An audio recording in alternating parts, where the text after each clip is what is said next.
నమస్తే అండి.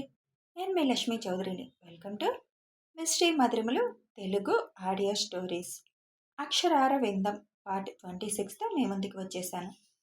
కథలోకి వెళ్లే ముందు వీడియోకి లైక్స్, హైప్స్ ఇచ్చి కథని ప్రోత్సహించండి యార్. ఇక ఆలస్యం చేయకుండా కథలోకి వెళ్ళిపోదాం. దేవి గారు అక్షర మాట్లాడుతూ ఉండగా ధర్మ గారు కొన్ని ప్యాకెట్స్ పట్టుకొని అక్కడికి వస్తారు. అక్షర, ఇవన్నీ లోపల సర్దుకోమ్మా అని చెబుతారు ధర్మగారు. ఏంటి మావయ్య అవన్నీ అని ఆశ్చర్యంగా అడుగుతుంది. చాయ్ బిస్కెట్స్ కాంబినేషన్ అదిరిపోతుంది కదా, అందులో నువ్వు పెట్టిన అన్ని వెరైటీలు చాయ్కి స్నాక్స్ లాగా బిస్కెట్స్ కూడా జోడిస్తే 10 రూపాయలా అని ఎవ్వరూ అడగరు. అందుకే కొన్ని రకాల బిస్కెట్స్ తెచ్చాను. అలాగే పిల్లలు ఎక్కువ వస్తున్నారు కదా, వాళ్ళ కోసం చాక్లెట్స్, అవి ఫ్రీగా ఇవ్వలే పిల్లలకి అని ధర్మగారు నవ్వుతూ చెబుతారు. ఎందుకు మావయ్య, 2 రోజుల కోసం ఇదంతా అని అంటుంది అక్షర. 2 రోజులకు సరిపడానే తెచ్చాంలే. అనీష్, ఇంకా ప్యాకెట్స్ ఉన్నాయి, వెళ్ళి తీసుకురండి అని అంటారు ధర్మగారు. ఆదిత్, అనీష్ మిగిలిన ప్యాకెట్స్ కూడా తీసుకురావడానికి వెళ్తారు. అయినా ఇన్ని ప్యాకెట్స్ ఎందుకు మావయ్య, అవన్నీ సేల్ అవుతాయా అని వాటిని లోపల సర్దుతూ అడుగుతుంది. అన్నీ అయిపోతాయి, జనాలు ఏమైనా తక్కువ వస్తారా? ఇప్పుడే కదా రావడం మొదలుపెట్టారు. మీ నాన్న చెప్పారు, మధ్యాహ్నం నుంచి పక్క ఊరు వాళ్ళందరూ కూడా వస్తారంట కదా. మేము స్టాల్స్ అన్నీ కూడా ఒకసారి వెళ్ళి చూసొచ్చాం. మీ ఇద్దరు తప్ప చాయ్ ఎవ్వరూ పెట్టలేదు. పైగా పిల్లలకు కావాల్సిన బిస్కెట్స్, చాక్లెట్స్ ఐటమ్స్ కూడా ఎవ్వరూ పెట్టలేదు. గుడి దగ్గరగా ఉంది కాబట్టి తప్పకుండా క్లిక్ అవుతుంది. నువ్వు టార్గెట్ చేసుకున్న అమౌంట్ కంటే ఎక్కువ వస్తుంది. మీకెందుకు మావయ్య ఇంత ఖర్చు? ఎంత అయిందో చెప్పండి, ఇచ్చేస్తాను అని అనగానే అప్పుడే అక్కడికి వచ్చిన అరవింద్, చెక్ రాసిస్తావా, క్యాష్ ఇస్తావా అని అడుగుతాడు.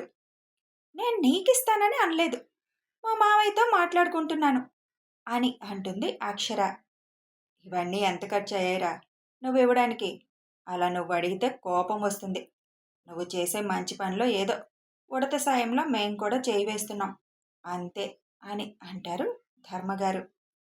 థ్యాంక్ యూ మావయ్య అని అవన్నీ అక్షర దేవి గారు హెల్ప్తో సర్దుకుంటుంది. మావయ్య, ఇది మీ ఐడియానా, బిజినెస్ మ్యాన్ ఐడియానా అని అనీష్ చిన్నగా అడుగుతాడు. బిజినెస్ మ్యాన్ ఐడియానే అని ఆయన కూడా అంతే చిన్నగా చెబుతారు. అనుకున్నాను అలాంటి ఐడియాలు బావకే వస్తాయని. ఏం లేదు, ఇందాక 10 రూపాయలు టీ అని చాలామంది అన్నారు కదా. మనం ఎంత మంచి పని చేస్తున్నా కొంతమందికి చేతులు రావు. వాళ్ళ 10 రూపాయలకి సాటిస్ఫాక్షన్ అయ్యేలా మనం చేస్తే 10 రూపాయలు ఇవ్వడానికి వెనకాడరు. అలా అడుగుతూ ఉంటే నాకే చిరాకు వచ్చింది ఇందాక. 10 రూపాయల దగ్గర కూడా బేరాలు ఆడుతున్నారు. ఇంకోసారి అలాంటి అవకాశం రాకుండా ఈ ఏర్పాట్లు అన్నమాట.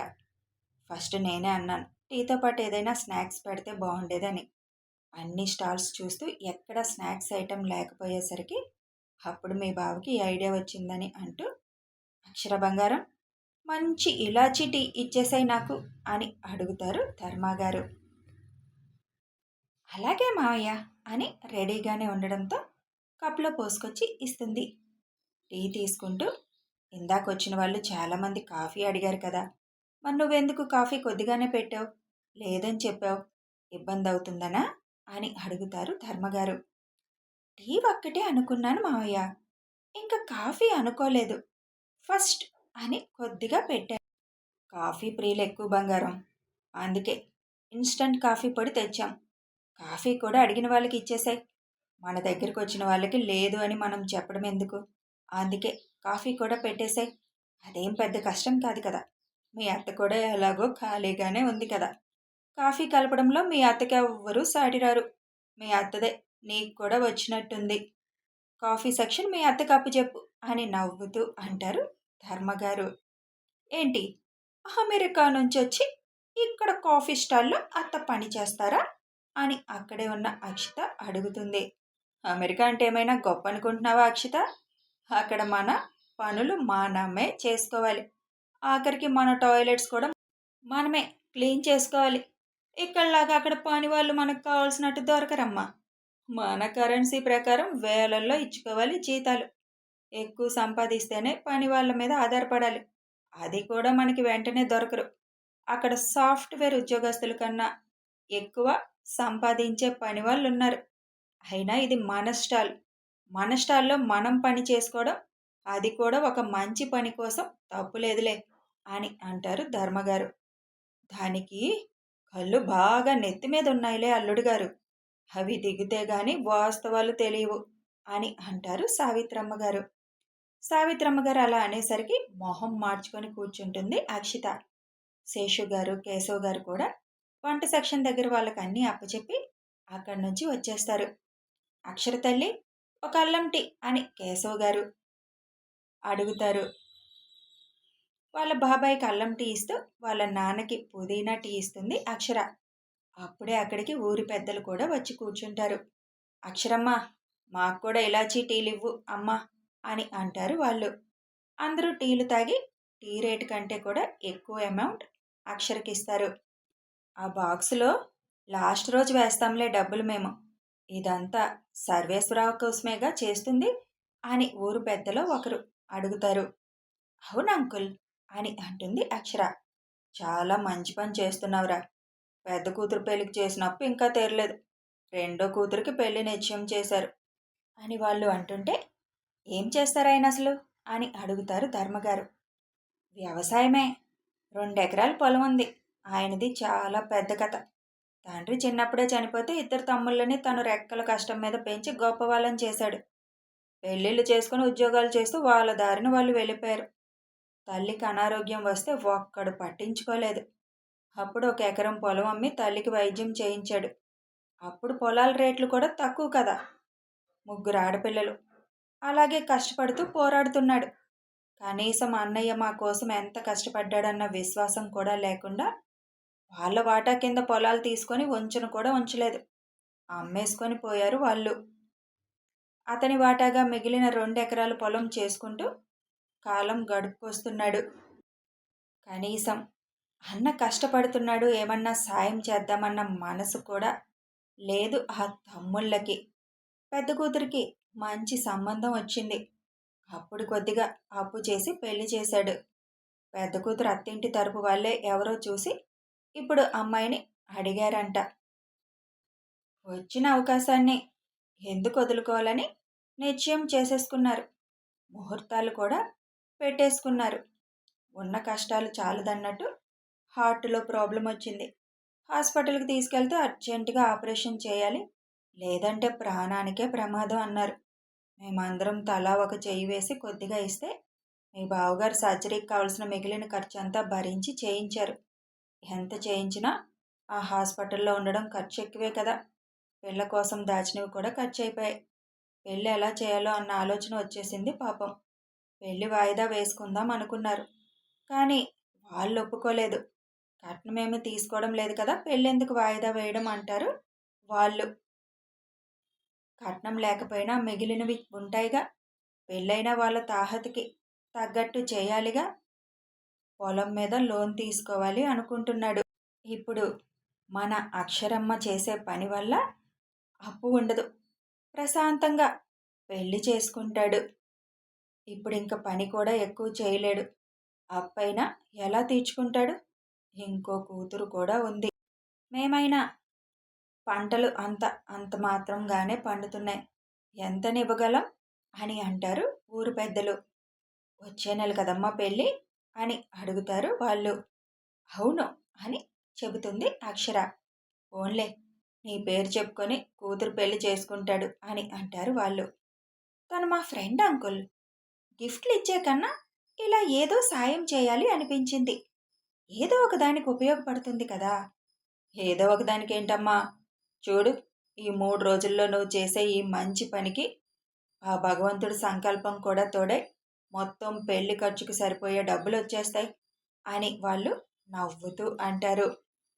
మీ నోటి చలవ వల్ల అలా జరిగితే మా అక్షర చేసే ప్రయత్నం ఫలించినట్టే అని సావిత్రమ్మ గారు అంటారు. అక్షరమ్మది మంచి మనసు. అంతా మంచే జరుగుతుందిలేండి. ఇంకేంటి ధర్మ, కొడుకు బిజినెస్లో నెంబర్ 1 అయిపోయాడంటగా. చాలా సంతోషంగా ఉంది. మనకు తెలిసిన అబ్బాయి విదేశంలో తన సత్తా చాటడం గర్వంగా ఉంది. మరింకా పెళ్లి చేసే ఉద్దేశం లేదా అని అడుగుతారు. చేయాలి పెళ్ళి, ఆలోచనలోనే ఉన్నాం. మరేంటి, మేనకోడల్ని కోడల్ని చేసుకోవాలన్న ఆశేమీ లేదా? బంగారం లాంటి అక్షర ఉంది కదా, లేదా బయట సంబంధాలు అనుకుంటున్నారా అని అడుగుతారు. ఆ మాటకి శేషు గారు, వాడు అమెరికాలో పెద్ద బిజినెస్ మ్యాన్, వాడికి తగ్గ అమ్మాయిని చూడాలి అంటారు. మన అక్షరికి ఏం తక్కువ శేషు? ఏంటి ధర్మ, మీకు వేరే ఆలోచనలు ఏమైనా ఉన్నాయా ఏంటి? పిల్లలిద్దరికీ ఇష్టమైతే మాకేం అభ్యంతరం లేదు. ఇంకా అసలు మేమేమి పెళ్లి విషయాలు మాట్లాడుకోలేదు. అరవింద్ ఇంకా ఇప్పుడే కదా సెటిల్ అయ్యాడు, ఇప్పటిదాకా పెళ్లి ఆలోచన రాలేదు అని ధర్మగారు ఇబ్బందిగా చెబుతారు. పెళ్లి మాట ఎత్తినప్పుడే అక్కడి నుంచి అరవింద్ అనీష్ వాళ్ళని తీసుకొని బయటికి వెళ్ళిపోతాడు. అక్షర్కి అక్కడి నుంచి పక్కకు వెళ్ళడం అవలేదు. తప్పక అవన్నీ తన చెవిన పడుతుంటే, వీళ్ళకి ఏం పనులుండవు, పెళ్లి టాపిక్లు తీశారు అని గొనుక్కుంటూ తన పని తను చేసుకుంటుంది. మా అక్షరమ్మ బంగారం, ఆలోచించుకొని నిర్ణయం తీసుకోండి అని అందులో ఒక ఆయన అనగానే, మా బావకి ఇష్టం ఉండద్దా ఏంటండి? బావేమో పెద్ద బిజినెస్ చేస్తున్నాడు, అక్షర చదువుకోలేదు, పైగా అమెరికాలో బిజినెస్ ఎలా చేసుకుంటాడండి బావ అని ఉక్రోషంగా అంటుంది అక్షిత. నోరు మూసుకొని కూర్చో, పెద్దవాళ్ళు ఏదో మాట్లాడుకుంటుంటే మధ్యలో ఎందుకు దూరతావు అని సావిత్రమ్మ కోపంగా అంటారు. ఉన్న విషయమే కదా చెప్పాను, బావకి చదువుకొని వాళ్ళంటే ఇష్టం ఉండదు, అక్షర చదువుకోలేదు, ఇంకెలా ఇష్టపడి పెళ్లి చేసుకుంటాడు? వాళ్ళిద్దరికీ క్షణం కూడా పడదు, వాళ్ళకిష్టం లేకుండా మీరెలా లింకులు కలిపేస్తారు అని అడుగుతుంది అక్షిత. నువ్వు నోరు మూసుకొని కూర్చుంటావా లేదా అవతలికి పోతావా అని గట్టిగా గదుముతారు కేశవ్ గారు. పర్వాలేదులే కేశవ్, మీ అమ్మాయి కదా తను అని. ఇదిగో అమ్మాయి, అక్షర చదువు పెద్ద చదువులు చదవకపోయినా చదువు అయితే చదువుకుంది కదా, పెద్ద చదువులు చదువుకున్న వాళ్ళకు కూడా లేని జ్ఞానం అక్షర దగ్గరుంది. అంతకంటే ముఖ్యంగా సంస్కారం అనేది ఉంది. నలుగురికి మంచి చేయాలన్న ఆలోచన ఉంటుంది. ఎవరినీ నొప్పించని మనస్తత్వం తనది. ఇన్ని సుగుణాలున్న అక్షరుని చేసుకోవాలంటే అదృష్టం ఉండాలి. ఇక బావా మరదలకి పడదంటే అది ఎక్కడైనా ఉన్నదే. బావా మరదలంటేనే చిన్న చిన్న చిలిపి తగాదాలు ఉంటాయి. అలా ఉంటేనే సరదాగా కూడా ఉంటుంది. అంత మాత్రాన వాళ్ళకి ఇష్టం లేదని నువ్వెలా డిసైడ్ చేస్తావు? పోనీ నువ్వన్నట్టే ఇష్టం లేకపోతే అరవింద్ ఒక బంగారు బొమ్మని వదులుకున్నట్టే అని అంటారు పెద్దలు. మేమేదో బావా మరదలు కాబట్టి సరదాగా అడిగాం. ఇష్టం ఉంటేనే చేసుకుంటారు, లేకపోతే లేదు. మా అక్షర్ని చేసుకోవాలంటే అదృష్టం కూడా ఉండాలే అంటారు వాళ్ళు. మేమింకా పెళ్లి మాటలు మాట్లాడుకోలేదు. ఇప్పటి వరకు ఆ టాపిక్ కూడా మా మధ్య రాలేదు. పిల్లలిద్దరినీ అడిగి వాళ్ళకి నచ్చితే తప్పకుండా చేస్తాం. మాకు కూడా మా అక్షర్ని మా ఇంటి కోడలుగా తీసుకువెళ్ళాలని కోరిక ఎప్పటి నుంచో ఉంది. కానీ పిల్లల అభిప్రాయాలకు కూడా విలువివ్వాలి కదా అని ధర్మగారు తన మనసులో మాట చెప్పేస్తారు. ధర్మగారి మనసులో మాట వినగానే అక్షర ఒక్క నిమిషం సైలెంట్ అయిపోయి, మీ కోరిక ఎప్పటికీ తీరదులేండి మావయ్య అనుకుంటుంది మనసులో. సరే, భోజనాల టైం అయింది కదా, జనాలు వస్తే మీకు ఇబ్బంది అవుతుంది, ముందు వెళ్ళి తినేయండి అని చెప్పి ఊరు పెద్దలు అక్కడి నుంచి వెళ్ళిపోతారు. నీకు నోరు బాగా ఎక్కువైపోతుంది అక్షిత, ఎవరి ముందు ఏం మాట్లాడాలో కూడా అర్థం కావడం లేదా? అయినా పెద్దవాళ్ళు మాట్లాడుకుంటుంటే వాళ్ళ మధ్యలోకి ఎందుకు దూరుతున్నావు? ఇదేనా నువ్వు చదువుకొని నేర్చుకుంది అని కేశవ్ గారు కోపంగా అక్షిత మీద అరుస్తారు. వదిలే కేశవ, ఆడపిల్ల మీద అరవడమేంటి, ఏదో చిన్నతనంలే అని అంటారు శేషు గారు. ఏం చిన్నతనం అన్నయ్య, అక్షర కంటే 3 నెలలు మాత్రమే చిన్నది. అక్షర ఎలా ఉంటుంది, తినెలా ఉంటుంది? చదువు గురించి మాట్లాడుతున్నావు? తమరి చదువు ఎంత గొప్పగా ఉంది చూసుకొని అప్పుడు చదువు గురించి మాట్లాడు. నీ చదువుకి అక్షర చదువుకి పెద్ద తేడా ఏమీ లేదు. ఎదుటి వారిని చిన్నతనంగా చూపించే ముందు తమరి వెనకున్న గోతులు కూడా చూసుకోవాలి అని అక్కడి నుంచి వెళ్ళిపోతారు కేశవ్ గారు. అక్షర, నువ్వు నీ ఫ్రెండ్స్ భోజనం చేసి వచ్చేసేయండి, మళ్ళీ జనతాకిడి ఎక్కువైతే నువ్వు ఇక్కడి నుంచి కదలవు అని చెబుతారు శేషు గారు. అక్షర, దర్శి, అక్షర ఫ్రెండ్స్ అక్కడి నుంచి వెళ్ళిపోతారు. అరవింద్కి మంచి సంబంధం చూడండి బావా, అక్షర కరెక్ట్ కాదులే తనకి. మీ మాటల్లోనే అర్థమవుతుంది మీకు అక్షర అంటే ఇష్టమని. ఎంత ఇష్టమున్నా వాడి పక్కన నిలబడ్డానికి చదువుకున్న అమ్మాయి అయితేనే బాగుంటుంది అని అంటారు శేషు గారు. ఇంకా విషయం ఇప్పుడు వదిలేసేయ్ బావా, తర్వాత మాట్లాడుకుందాం అని అంటారు ధర్మ గారు. చూడు అక్షిత, నువ్వు అరవింద్ని పెళ్లి చేసుకోవాలని ఆశపడుతున్నావని నాకు అర్థమైంది. నీకు పోయిన సంవత్సరం కూడా చెప్పాను అది జరగని పని అని. అరవింద్కి అక్షరతోనే పెళ్లి జరుగుతుంది. పిచ్చి పిచ్చి ఆశలు పెట్టుకొని పిచ్చి పిచ్చి చేష్టలు మాత్రం చేయకు. అక్షరని తక్కువ చేసి చూడాలని చూస్తే మాత్రం ఊరుకోను అక్షిత అని చిన్నగా అక్షితకి వార్నింగ్ ఇస్తారు సావిత్రమ్మ. నేను కూడా నీ మనవరాలనే కదా, ఎప్పుడు అక్షర గురించి ఆలోచిస్తావు కానీ నా గురించి ఎందుకు ఆలోచించావు? అక్షరకి ఎలాగో బావంటే ఇష్టం లేదు. అయినా కూడా వాళ్ళకి ఎందుకు బలవంతంగా పెళ్లి చేయాలనుకుంటున్నావు? నాకు బావంటే చాలా ఇష్టం.